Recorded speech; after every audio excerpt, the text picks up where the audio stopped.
few things here.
So we talked earlier about the enormous tides that we have here in Bristol.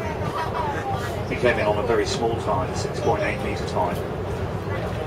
We do get much larger tides than that. And this whole area that we're in now is subject to flooding. There are actually signs in that car park over to our right which say park at your own risk. Car park is subject to flooding. I've come in on various different vessels, including this one. Had to take my shoes and socks off and paddle around in the water trying to find the tops of the bollards to put the rope around. To stop the water actually getting into Bristol, they use two sets of gates. The stop gates, and we're about to pass through those just about.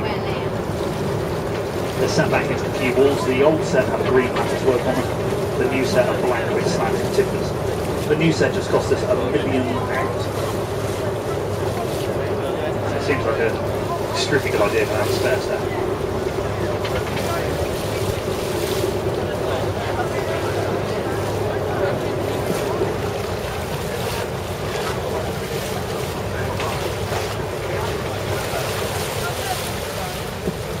So we get a lovely close-up now of the little replica Matthew.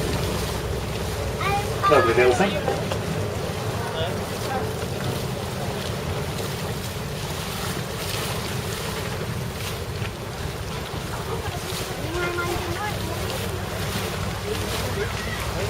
So give a hearty aha to the pirates.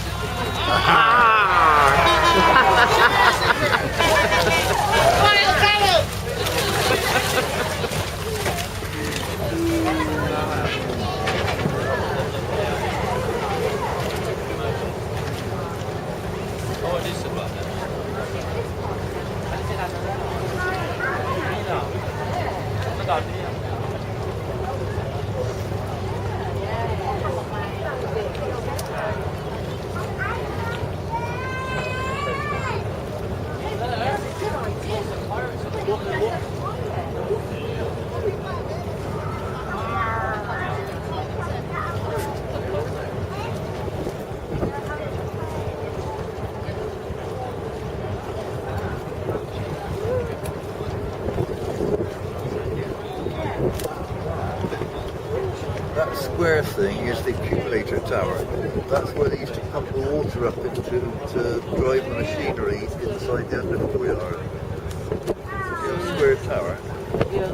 Pump water up into that. This is the water coming pressure. All the machinery in the underfloor yard. All the machinery in the underfloor yard is driven by hydraulics, or water hydraulics. Up to our left here we get a beautiful view. You can see the lovely coloured terraces here.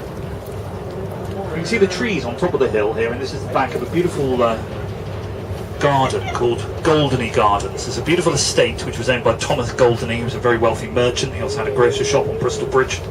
But he made his money from privateers, from sponsoring men who were basically pirates but had letters from the king saying that it was okay to rob the Spanish. Apparently that was all right.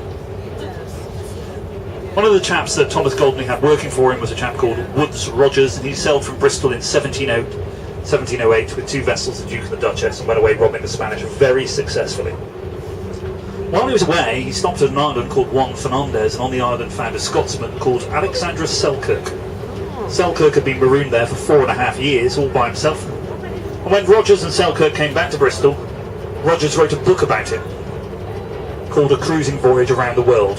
And the novelist Daniel Defoe, 7 years later in 1719, used it as the basis for his story, Robinson Crusoe. He used the ancient writing technique called the rip-off. Once Rogers really truly loved his employer, and he brought him a beautiful gift of seashells which he collected from all of the wonderful islands that he visited, and they've been incorporated into a beautiful grotto in Goldney Gardens. It's well worth a look. It's the best preserved Georgian grotto in the world. Very, very beautiful. Completely lined with exotic seashells. Vandalised in the 80s and 90s. And actually they restored it.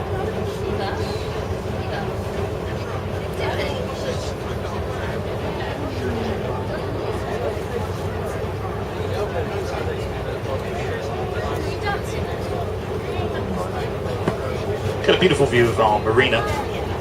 This used to be the shipyard. Used to be, well, originally Hill House and Son, then Charles Hill Shipyard. The only original bit is the little cream and white clock tower at the back of the marina there. You'll see it. It kept time over all the ships being built. During the war, the shipyard, of course, was a huge target for the Luftwaffe. And on December the 2nd, 1940, there was a specific raid to take out our shipbuilding capacity here. They did get a few bombs on target, did quite a lot of damage. It was a real testament to the workers at Charles Hills that they only shut down the shipyard here for 36 hours. December the 3rd, 1940, every single man and woman that worked for Charles Hills turned up for work on time. Not a single person was even late, even though most of them had lost a relative, a friend or a family member during that blitz. I find that quite staggering. Certainly would never happen nowadays. Half of them would need cancelling, the other half's alarm clocks wouldn't work. Beautiful view of our dry dock down to our right. Rebuilding a beautiful paddle steamer, the Medway Queen, at the far end, and dismantling a car ferry at this end. And from here, of course, a wonderful, wonderful view of the SS Great Britain, truly the great-grandmother of all modern sea-going ships. And they got a home in the 70s.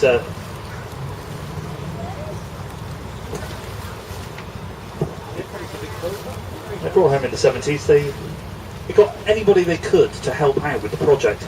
The beautiful carved royal coat of arms on her bow was done by the head of the art department from the local polytechnic. Did it for free.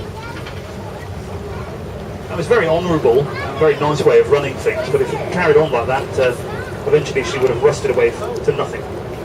So eventually they intervened. About 12 years ago they intervened with 14.5 million quid from the National Lottery, and they've saved her for generations to come. Well worth a visit, as I say. 2008-2009 she won European Industrial Museum of the Year. She could not win a higher accolade than that.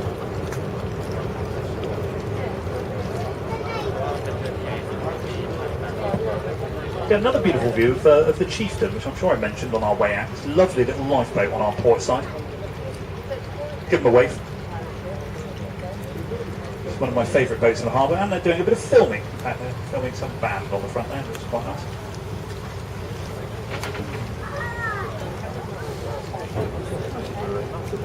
You also get a nice view of a new boat. That's your friend. Even those of you that are very familiar with the vessels in the harbour will have seen before, and this is the Hydrogenesis. She's in that Just coming into view on our starboard side. Little grey hull vessel with a white cabin top and You should contact her too that you're here. She is the very first hydrogen-powered passenger vessel in the United Kingdom. She hasn't had her official launch yet, just been trying to get everything working tickety-bit. I have to write to her on a Facebook that it's already boat. Designed by my boss.